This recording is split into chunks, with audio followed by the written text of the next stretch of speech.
Hello friends, welcome back to my channel trend electronics.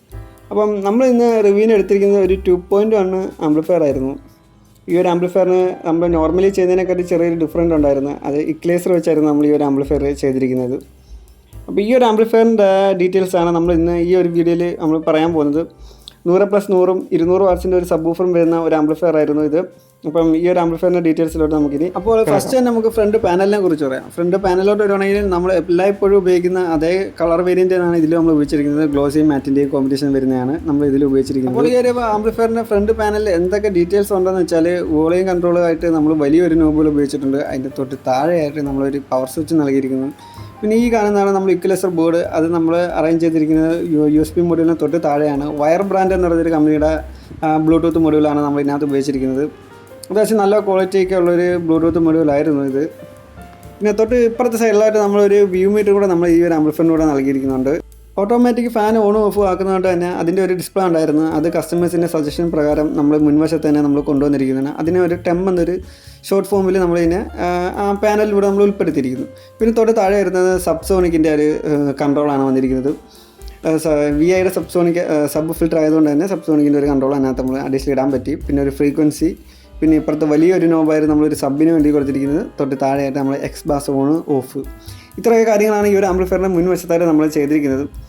അധികം കോംപ്ലിക്കേഷനും അല്ല, അധികം സിമ്പിളും അല്ല. പക്ഷെ നല്ല ഒരു അത്യാവശ്യം നല്ലൊരു ക്വാളിറ്റിയിൽ, ഒരു മീഡിയം ക്വാളിറ്റിയിൽ നമുക്ക് ചെയ്തെടുക്കാൻ പറ്റിയ നല്ല അടിപൊളി ഒരു ആംപ്ലിഫയർ ആയിരുന്നത്. അപ്പോൾ ഈ ഒരു ആംപ്ലിഫയറിൻ്റെ മുൻവശത്തെ ഡീറ്റെയിൽസ് ഒക്കെ ഇത്രയേ ഉള്ളൂ. അപ്പോൾ നമ്മൾ ഇൻസൈഡിലോട്ട് ഇനി എന്തൊക്കെ ഉണ്ടെന്നുള്ളത് നമുക്കിനി നോക്കാം. ഈ ഒരു ആംപ്ലിഫയറിൽ നമ്മൾ ചെറിയൊരു മാറ്റം വരുത്തിയിട്ടുണ്ട്. നമ്മൾ എല്ലാ ആംപ്ലിഫയറിൻ്റെ ലെഫ്റ്റ് സൈഡിലായിരുന്നു ട്രാൻസ്ഫോമറുകൾ നമ്മൾ ഫിറ്റ് ചെയ്യുന്നത്. ഇപ്രാവശ്യം ഇതിനകത്ത് മാത്രം നമ്മൾ റൈറ്റ് സൈഡിലായിട്ട് നമ്മൾ അറേഞ്ച് ചെയ്തിരിക്കുകയാണ്. അപ്പം ഫസ്റ്റ് നമ്മൾ എല്ലാത്തിലും പറയുന്ന പോലെ അതേ ട്രാൻസ്ഫോമറിനെ കുറിച്ച് തന്നെ പറയാം. 27-0-27 6 ആംപിയറും 24-0-24 6 ആംപിയറിൻ്റെ ടാപ്പിംഗ് ആയിരുന്നു നമ്മൾ ഇതിനകത്ത് എടുത്തിരിക്കുന്നത്. 0-12 3 ടാപ്പിങ്ങുകൾ നമ്മൾ എടുത്തിട്ടുണ്ട് 1 ആംപിയറിൻ്റെ. അതുപോലെ തന്നെ ഒരു സിംഗിൾ സപ്ലൈ നമ്മൾ ഇതിനകത്ത് എടുത്തിട്ടുണ്ട് 0-12. 27 വോൾട്ടിന് വേണ്ടിയും 24 വോൾട്ടിന് വേണ്ടിയും നമ്മൾ 63 വോൾട്ടിൻ്റെ 10,000-ൻ്റെ 2 കപ്പാസിറ്ററുകളാണ് നമ്മൾ ഉപയോഗിച്ചിരിക്കുന്നത്. അതുപോലെ തന്നെ 3 മിക്സിൻ്റെ മെറ്റൽ ഡയോഡ് തന്നെയാണ് നമ്മൾ രണ്ടിനും ഉപയോഗിച്ചിരിക്കുന്നത്. പിന്നെ നമ്മൾ ചെറുതായിട്ട് ഒരു സിംഗിൾ സപ്ലൈ നമ്മൾ എടുത്തിരിക്കുന്നത് വെച്ചാൽ ഇക്വലൈസർ ബോർഡ് വർക്കിപ്പിക്കാൻ വേണ്ടിയാണ് നമ്മൾ ഈ ഒരു സിംഗിൾ സപ്ലൈ എടുത്തിരിക്കുന്നത്. തൊട്ടടുത്ത് തന്നെ നമ്മളൊരു റെഗുലർ റൈസിങ് കൊടുത്തിട്ടുണ്ട് 5 വോൾട്ടിൻ്റെ ബ്ലൂടൂത്ത് പാനൽ വർക്കിപ്പിക്കാൻ വേണ്ടിയുള്ളതും. പിന്നെ അതുപോലെ തന്നെ ചെറിയ 2 സിംഗിൾ സപ്ലൈകൾ നമ്മൾ ഇതിനകത്ത് എടുത്തിട്ടുണ്ട്. അന്ന് ഫാന് വേണ്ടിയും ലൈറ്റിന് വേണ്ടി വ്യൂ മീറ്ററിന് വേണ്ടിയുള്ള സപ്ലൈ ആണ് ആ ചെറുതായിട്ടുള്ള നമ്മൾ സിംഗിൾ സപ്ലൈ എടുത്തിരിക്കുന്നത്. പിന്നീട് നമ്മൾ സബ് വൂഫറിന് വേണ്ടി യൂസ് ചെയ്തിരിക്കുന്നത് പവർ ട്രാക്കിൻ്റെ 4 ട്രാൻസ്ഫർ വരുന്ന പാരലൽ മോണോ എന്ന് പറഞ്ഞൊരു ബോർഡാണ് നമ്മൾ ഉപയോഗിച്ചിരിക്കുന്നത്. അതിനകത്ത് പഴയ ട്രാൻസ്ഫർ ഇളക്കി മാറ്റിയിട്ട് നമ്മൾ ഒറിജിനൽ ട്രാൻസ്ഫറാണ് നമ്മൾ ഇതിനകത്ത് ഇട്ടിരിക്കുന്നത്. ചാനൽ ബോർഡായിട്ട് VI ഓഡീസിൻ്റെ 100+100 കിട്ടുന്ന മോസ്ഫെറ്റിൻ്റെ ബോർഡാണ് നമ്മൾ ഇതിനകത്ത് ഉപയോഗിച്ചിരിക്കുന്നത്. പയനിയർ പ്ലസ് എന്ന് പറഞ്ഞൊരു മോഡലിലാണ് അവർ ഇറക്കിയിരിക്കുന്നത്. അതുപോലെ തന്നെ സബ് ഫിൽറ്ററായിട്ട് നമ്മൾ VI ഓഡീസിൻ്റെ തന്നെ സബ്സോണിക് എഫക്റ്റ് കിട്ടുന്ന ആ ഒരു സബ് ഫിൽറ്ററാണ് നമ്മൾ ഇതിലും യൂസ് ചെയ്തിരിക്കുന്നത്. അതിൻ്റെ ഫ്രീക്വൻസിയും കാര്യങ്ങളെല്ലാം നമ്മൾ ഫ്രണ്ട് പാനലിലോട്ട് നമ്മൾ സെറ്റ് ചെയ്തിട്ടുണ്ടായിരുന്നു. അതോടൊപ്പം തന്നെ എക്സ് ബാസും കിട്ടുന്ന ഒരു സബ് ഫിൽറ്റർ, അടിപൊളി ഒരു സബ് ഫിൽറ്ററാണ് ഇത്. നല്ല പക്ക ഒരു ഫിൽറ്ററാണ്. ഫാന് ഓണിനും ഓഫിനും വേണ്ടി നമ്മൾ യൂണിവേഴ്സലിൻ്റെ ബോർഡാണ് നമ്മൾ ഉപയോഗിച്ചിരിക്കുന്നത്. ഇതിൻ്റെ ഒരു ഡിസ്പ്ലേ യൂണിറ്റ് ആയിരുന്നു നമ്മൾ അല്ലെങ്കിൽ ഫ്രണ്ട് പാനലിൽ നമ്മൾ സെറ്റ് ചെയ്തിരിക്കുന്നത്. അത് കസ്റ്റമറിൻ്റെ സജഷൻ പ്രകാരമായിരുന്നു. അത്യാവശ്യം കൊള്ളാം, നല്ലൊരു ലുക്ക് ആ ഒരു ആംപ്ലിഫയറിന് അതുകൂടെ വന്നപ്പോഴത്തേക്ക് നല്ലൊരു ലുക്ക് നമുക്ക് ഫീൽ ചെയ്യുന്നുണ്ടായിരുന്നു. പിന്നീട് നമ്മൾ സ്പീക്കർ ഔട്ട് എടുക്കാൻ വേണ്ടി നമ്മൾ എല്ലാത്തിലും ബനാന സോക്കറ്റാണ് നമ്മൾ ഉപയോഗിച്ചിരിക്കുന്നത്. സബ് വൂഫറിനുണ്ട് D-Tecൻ്റെ സോഫ്റ്റ് സ്റ്റാറാണ് നമ്മൾ ഇതിനകത്ത് ഉപയോഗിച്ചിരിക്കുന്നത്. ബോർഡ് വെക്കാനുള്ള സ്പേസ് ഇല്ലാത്തതുകൊണ്ടാണ് നമ്മൾ ട്രാൻസ്ഫോമറിൻ്റെ ബാക്ക് സൈഡിലാണ് നമ്മൾ ഈ ഒരു സോഫ്റ്റ് സ്റ്റാർ അറേഞ്ച് ചെയ്ത് വെച്ചിരിക്കുന്നത്. സ്പീക്കർ പ്രൊട്ടക്ഷനായിട്ട് നമ്മൾ ഉപയോഗിച്ചിരിക്കുന്നത് മെഗാടെക്കിൻ്റെ ബോർഡായിരുന്നു. 2.1ൻ്റെ പ്രൊട്ടക്ഷനായിരുന്നു ഉപയോഗിച്ചിരിക്കുന്നത്. അത് സ്പേസ് കുറവായതുകൊണ്ട് തന്നെയാണ് നമ്മൾ ആംപ്ലിഫയറിൻ്റെ അടിയിലോട്ട് നമ്മളത് സെറ്റ് ചെയ്തിരിക്കുന്നത്. അപ്പോൾ ഇത്രയൊക്കെ കാര്യങ്ങളാണ് ഈ ഒരു ആംപ്ലിഫയറിൻ്റെ മുൻവശത്തായിട്ട് വരുന്നത്. അതോടൊപ്പം തന്നെ നമ്മൾ 2 ഫാനുകൾ നമ്മൾ ആഡ് ചെയ്തിട്ടുണ്ട്. അത് മസ്റ്റായിരുന്നു, ഞാനത് പറയാൻ വിട്ടുവരുന്നതാണ്. 2 ഫാൻ. അപ്പോൾ ഇൻസൈഡിലെ ഡീറ്റെയിൽസ് ഒക്കെ ഇത്രയൊക്കെ ആയിരുന്നു. അപ്പം അത്യാവശ്യം നല്ലൊരു ക്വാളിറ്റി ഉള്ളൊരു മീഡിയം ബഡ്ജറ്റ് ചെയ്യാൻ പറ്റിയ ഒരു ആംപ്ലിഫയർ ആയിരുന്നു ഇത്. നല്ല ക്വാളിറ്റി ഉണ്ട്. പാട്ട് കേൾക്കാനായാലും നല്ലൊരു ഭംഗിയുള്ളൊരു ലുക്കിലാണ് ചെയ്തിരിക്കുന്നത്. ഇക്വലൈസർ വെച്ച് നമ്മൾ ഇതിന് മുന്നേ ഇക്വലൈസർ വെച്ചൊരു ആംപ്ലിഫയർ ചെയ്തായിരുന്നു.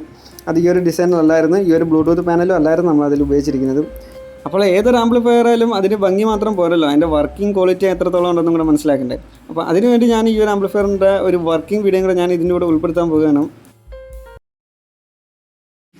കോപ്പിറൈറ്റിംഗ് വരാത്ത രീതിയിലുള്ളൊരു സോങ്ങാണ് നമ്മളിതിനകത്ത്, മ്യൂസിക്കാണ് നമ്മളിതിനകത്ത് പ്ലേ ചെയ്ത് നിങ്ങളെ കേൾപ്പിക്കുന്നത്.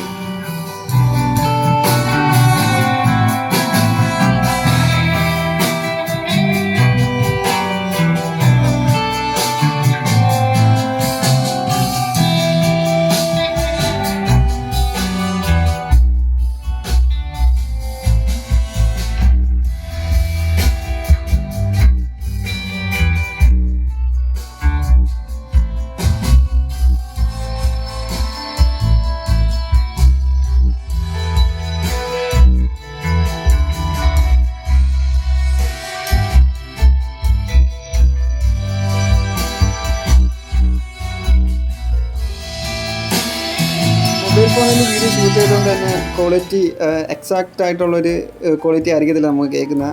മൊബൈൽ മാറുന്നതനുസരിച്ച് ക്വാളിറ്റി വ്യത്യാസം വരുന്നതാണ്. എന്നാലും ഞാൻ ജസ്റ്റ് നിങ്ങൾക്ക് വർക്കിംഗ് വീഡിയോ ഒരു ഡെമോ പോലെ നിന്ന് ഞാൻ ജസ്റ്റ് ഒന്ന് പ്ലേ ചെയ്തത്. പിന്നീട് ഏറ്റവും കൂടുതലായിട്ട് വരുന്ന ഒരു പരാതി, കോൾ ചെയ്ത് കഴിഞ്ഞാൽ കോൾ എടുക്കത്തില്ല, മെസ്സേജ് അയച്ചു കഴിഞ്ഞാൽ റിപ്ലൈ വൈകുന്നു എന്നൊക്കെയുള്ള പരാതികളുണ്ട്. അപ്പോൾ അതിനൊക്കെ റീസൺ എന്ന് വെച്ചാൽ ഞാനും ഫുൾ ടൈം വർക്കിലായിരിക്കും. വർക്കിംഗ് ടൈമിൽ നമുക്ക് കോൾ അറ്റൻഡ് ചെയ്യാനേ ടൈം കാണുള്ളൂ. ഒരു കോള് അറ്റൻഡ് ചെയ്ത് സംസാരിച്ച് കുറച്ച് കഴിയുമ്പോഴത്തേക്ക് വീണ്ടും അടുത്ത കോൾ വരും. അപ്പം ആ ഒരു സാഹചര്യം ആയതുകൊണ്ട് നമ്മളെ വർക്ക് മുന്നോട്ട് പോകാത്തതുകൊണ്ടാണ് നമ്മൾ മാക്സിമം കോളുകൾ എടുക്കാത്തതെന്ന് വെച്ചാൽ ഒരു പരിധിവരെ ഞാൻ തിരിച്ച് വിളിക്കുന്നുണ്ട്, തിരിച്ച് കോൺടാക്ട് ചെയ്ത് കാര്യങ്ങൾ അന്വേഷിക്കുന്നുണ്ട്. എങ്കിലും ചിലതൊക്കെ കുറേ മിസ്സാവുന്നുണ്ടെന്നുള്ള കാര്യം കോളുകൾ അറ്റൻഡ് ചെയ്യാൻ ഞാൻ മാക്സിമം നോക്കുന്നുണ്ട്. ഒരു പക്ഷേ കിട്ടിയില്ലെന്നുണ്ടെങ്കിൽ നിങ്ങൾ വാട്സാപ്പിൽ ഒരു മെസ്സേജ് അയച്ചിരുന്നാലും മതി. ആ ഒരു മെസ്സേജിന് കൺഫേം ആയിട്ട് ഞാൻ റിപ്ലൈ തരുന്നതായിരിക്കും. പിന്നീട് ഒരു കാര്യം എടുത്തു പറയാനുള്ളത്, നമ്മളെ കോൺടാക്ട് ചെയ്തിട്ട് വർക്ക് അഡ്വാൻസ് വാങ്ങിച്ച് വർക്ക് സ്റ്റാർട്ട് ചെയ്ത് കഴിഞ്ഞാൽ പെട്ടെന്നൊന്നും നമുക്ക് ആംപ്ലിഫയർ ചെയ്ത് കഴിയാൻ കഴിയത്തില്ല. ഇൻസ്റ്റൻ്റായിട്ട് ചെയ്യാൻ പറ്റുന്നൊരു ഐറ്റം അല്ല. പിന്നീട് കസ്റ്റം മെയ്ഡാണ് ഏറ്റവും കൂടുതലും. നിങ്ങൾക്ക് ഈ വീഡിയോസ് കാണുമ്പോൾ അറിയാം, കൂടുതൽ ഡിസൈനുകളും പല ഡിസൈനിലായിരിക്കും ഞാൻ ചെയ്യുന്നത്. അപ്പോൾ അതിൻ്റേതായ കുറച്ച് ടൈം എടുക്കുന്നതായിരിക്കും. നിങ്ങൾ അർജൻസി ഒന്നും കാണിക്കണ്ട. അതായത് അർജൻറ്റായിട്ട് ചെയ്യാം എന്ന് കരുതുവാണെങ്കിൽ നിങ്ങൾക്ക് റെഡിമെയ്ഡ് വാങ്ങിക്കാം, അല്ലെങ്കിൽ റെഡിമെയ്ഡ് ചൂസ് ചെയ്യാനുള്ള ഒരു ഓപ്ഷൻ ഉണ്ട്. അപ്പോൾ എന്തായാലും ഒരു ആംപ്ലിഫയർ നമുക്ക് ടൈം വേണ്ടി വരും. അപ്പം അത് ഞാൻ ഈ ഒരു വീഡിയോയിലൂടെ നിങ്ങളടുത്ത് പറയുകയാണ്. അതുപോലെ തന്നെ നമ്മൾ ആംപ്ലിഫയറിൻ്റെ പ്രൈസ് ഇടുന്നില്ല എന്നൊരു പരാതിയും കൂടെ വരുന്നുണ്ട്. നമ്മൾ ആംപ്ലിഫയറിൻ്റെ പ്രൈസ് ഇടാത്തതെന്ന് വെച്ചാൽ കസ്റ്റമേഡ് ആയിരിക്കും. കാരണം ഈ ഒരു വാട്സിലുള്ള പവർ ആയിരിക്കത്തില്ല കസ്റ്റമേഴ്സിന് വേണ്ടത്. അപ്പം അവർക്ക് ഏത് പവറിൽ എത്ര വാട്സിൽ വേണം എന്നുള്ളത് നോക്കിയിട്ടാണ് ഞാൻ ആംപ്ലിഫയറിൻ്റെ റേറ്റ് ഇടുന്നത്. അതുകൊണ്ടാണ് ഈ ഒരു ആംപ്ലിഫയർസിൻ്റെ ഒന്നും റേറ്റ് ഞാൻ പുറത്ത് മെൻഷൻ ചെയ്തത്. അപ്പോൾ ഫ്രണ്ട്സ്, ഈ ഒരു 2.1 ആംപ്ലിഫയറിൻ്റെ ഡീറ്റെയിൽസ് എല്ലാം നമ്മൾ പറഞ്ഞു കഴിഞ്ഞിട്ടുണ്ട്. അപ്പം ഈ ഒരു ആംപ്ലിഫയറിനെ കുറിച്ച് നിങ്ങൾക്ക് എന്താണ് അഭിപ്രായം എന്നുള്ളത് നിങ്ങളൊന്ന് കമൻറ്റ് ഇടണം. അപ്പം അതുപോലെ തന്നെ നിങ്ങൾക്ക് ഈ എന്തെങ്കിലും സജഷൻസോ കാര്യങ്ങൾ എന്തെങ്കിലും ഉണ്ടെങ്കിൽ നിങ്ങൾ കമൻറ്റായിട്ട് നമ്മളെ അറിയിക്കുന്നതാണ്. അതെല്ലാം നമ്മൾ നെക്സ്റ്റ് വീഡിയോയിൽ നമ്മൾ ഉൾപ്പെടുത്താൻ ശ്രമിക്കുന്നതാണ്. അതുപോലെ തന്നെ നിങ്ങൾ ചാനൽ ആദ്യമായിട്ടാണ് കാണുമെങ്കിൽ നിങ്ങൾ ചാനൽ ഒന്ന് സബ്സ്ക്രൈബ് ചെയ്യാൻ മറക്കരുത്. Thanks for watching.